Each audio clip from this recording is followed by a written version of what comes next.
Hello and welcome back. I hope all are you doing well and taking proper care of yourself. Students, मुझे उम्मीद है कि आप अपने एग्जामिनेशंस की अच्छी तरीके से प्रिपरेशंस कर रहे होंगे एंड आप साथ ही प्रिकॉशंस भी ले रहे होंगे। वहीं आज इस वीडियो में हम डिस्कस करने जा रहे हैं generic elective BA honours political science का subject history making of post colonial India C 1950 to 1990 इस सब्जेक्ट के सिलेबस को एंड साथ ही लास्ट ईयर्स जो क्वेश्चंस रहे हैं उनको। स्टूडेंट्स देखिए, काफ़ी स्टूडेंट्स की कमेंट्स आ रही थी कि सर आप history making of post colonial India पर भी वीडियो बनाएं, आप उनके पास्ट ईयर क्वेश्चंस पर वीडियो बनाएं एंड सो ऑन। तो वहीं इस वीडियो में हम सिलेबस एंड लास्ट ईयर जो क्वेश्चंस रहे हैं उनको एनालाइज करेंगे, उनको डिस्कस करेंगे। सो आप बने रहिए इस वीडियो के साथ। अगर आपको ये वीडियो पसंद आती है या थोड़ी बहुत भी आपके लिए हेल्पफुल होती है तो प्लीज़ वीडियो को लाइक एंड शेयर करें एंड हमारे यूट्यूब चैनल पढ़ाई विद गुरुचेला को जरूर सब्सक्राइब करें। स्टूडेंट्स, जैसे कि आपको पता है कि आपका जो एग्जामिनेशन है history making of post colonial India C 1950 to 1990 इस सब्जेक्ट का एग्जामिनेशन आपका 15 दिसंबर ट्यूसडे को है एंड आपकी जो टाइम ऑफ कमेंसमेंट है एग्जामिनेशन की वो है दोपहर 2:30 बजे एंड आपको पता है कि आपके जो एग्जामिनेशंस हैं वो इस बार ओबीई फॉर्मेट में लिए जा रहे हैं। सो आइए स्टूडेंट्स, अब इसके syllabus and last year questions को एनालाइज कर लेते हैं, डिस्कस कर लेते हैं।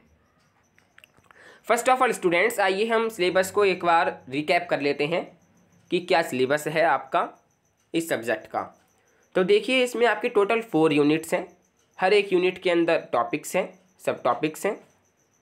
तो आइए सबसे पहले हम जानते हैं यूनिट 1 जो कि है laying the foundation of independent India.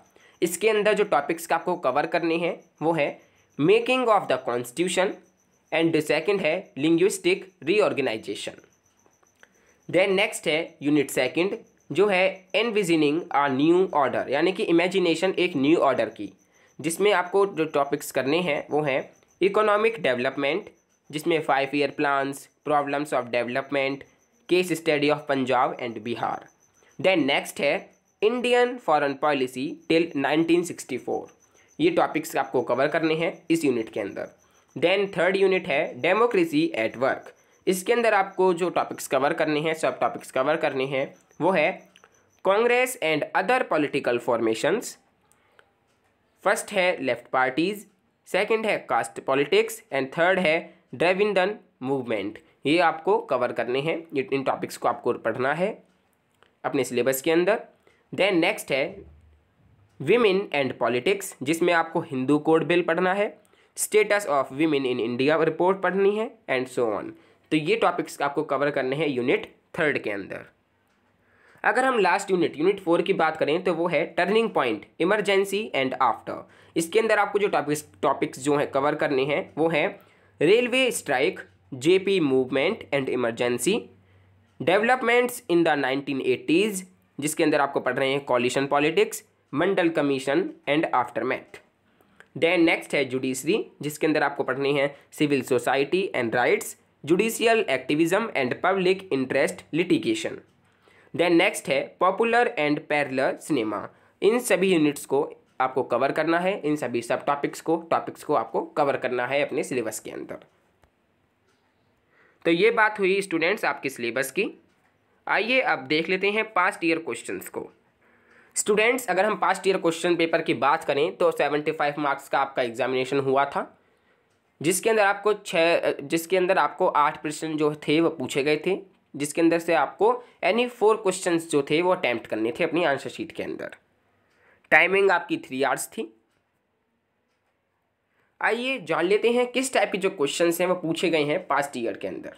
तो देखिए, हम क्वेश्चन 1 की बात करें जिसमें पूछा गया है explain the silent features of the government of India act 1935 which provision of this act were not implemented and why. देखिए, आपको क्वेश्चन अच्छी तरीके से समझना है, देन आफ्टर आपको उसका आंसर लिखना है। ठीक है, इसमें पूछा गया है भारत सरकार अधिनियम 1935 की मुख्य विशेषताओं का वर्णन कीजिए। इस अधिनियम के किन प्रावधानों को लागू नहीं किया गया और क्यों, ये आपको इसके अंदर डिस्कस करना है, नोट डाउन करना है। देन नेक्स्ट है क्वेश्चन सेकंड, जो है was the partition of the India inevitable? What measure were taken by the government of India for the rehabilitation of the refugees? देखिए इसमें पूछा गया है, क्या भारत का विभाजन अवश्यभावी था? जो रिफ्यूजीज थे उनके पुनर्वास के संबंध में भारत सरकार के द्वारा उठाए गए कदम क्या थे, ये आपको इसके अंदर डिस्कस करना है, एनालाइज करना है। देन नेक्स्ट है question number 3, what were the compulsions and issues in framing of the constitution of independent India? यानी कि स्वतंत्र भारत के संविधान निर्माण के निहित प्रमुख अनिवार्यताएं तथा मुद्दे क्या थे, ये आपको चर्चा करनी है, ये आपको डिस्कस करना है इस क्वेश्चन के अंदर। देन नेक्स्ट है क्वेश्चन नंबर 4, जो है what were the reasons for the rise of regional politics in India in 1950s and 1960s? यानी कि 1950 और 1960 के दो दशकों में भारत में प्रादेशिक राजनीति के उदय के क्या कारण रहे, क्या कारण थे जिनसे कि जो रीजनल पॉलिटिक्स थी वो राइज होनी स्टार्ट हुई, ये आपको इसके अंदर चर्चा करनी है, डिस्कस करना है। देन नेक्स्ट है क्वेश्चन नंबर 5, जो है what do you understand by the non aligned movement? आप नॉन अलाइंड मूवमेंट से क्या समझते हैं? To what extent was Nehru successful? Nehru इसमें किस हद तक सफल रहे, ये आपको डिस्कस करना है, चर्चा करनी है। देन नेक्स्ट है क्वेश्चन नंबर 6, जो पूछा गया है, critically analyse the first 2 5 year plans of independent India. देखिए इसमें पूछा गया है जो स्वतंत्र भारत की प्रथम 2 पंचवर्षीय योजनाओं का आलोचनात्मक विश्लेषण करना है आपको इस क्वेश्चन के अंदर। ठीक है, क्या थे 5 ईयर प्लान्स इंडिपेंडेंट इंडिया के, इनको आपको एनालाइज करना है, डिस्कस करना है। देन नेक्स्ट है क्वेश्चन नंबर 7, जो पूछा गया है, women played a significant role in peasants, tribal and environmental movements which enabled them to raise to women's issues, discuss. देखिए इसमें आपको करना है, महिलाओं ने किसान, जनजातीय और पर्यावरणीय आंदोलनों में एक विशेष योगदान दिया जिसके फलस्वरूप उनके द्वारा महिला विषयों को उजागर किया गया। इस पर आपको विवेचना करनी है, इस पर आपको चर्चा करनी है, डिस्कस करना है। देन आपको अपना जो आंसर है वो लिखना है। ठीक है, अब देखिए क्वेश्चन नंबर 8 जो पास्ट टाइम में पूछा गया है वो पूछा गया है, right short notes on any 2 of the following. आपको किसी भी 2 टॉपिक्स पर शॉर्ट नोट लिखनी है। इसमें दिए गए हैं Cripps mission, BR Ambedkar, planned economy and media. इन चारों में से जो आप पे बेस्ट 2 जो नोट्स आते हैं वो आपको नोट डाउन करने हैं अपनी आंसर शीट के अंदर।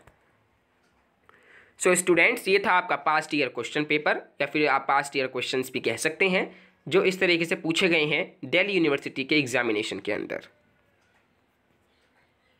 आप इसकी प्रैक्टिस कर सकते हैं, क्वेश्चंस को एनालाइज कर सकते हैं, डिस्कस कर सकते हैं और सोच सकते हैं कि हम इस क्वेश्चन के अंदर क्या लिख सकते थे। ठीक है, एंड आप अपनी प्रिपरेशन अच्छी तरह रखें OP एग्जामिनेशंस के लिए। So thank you for watching this video. Stay home, stay safe, stay endorse.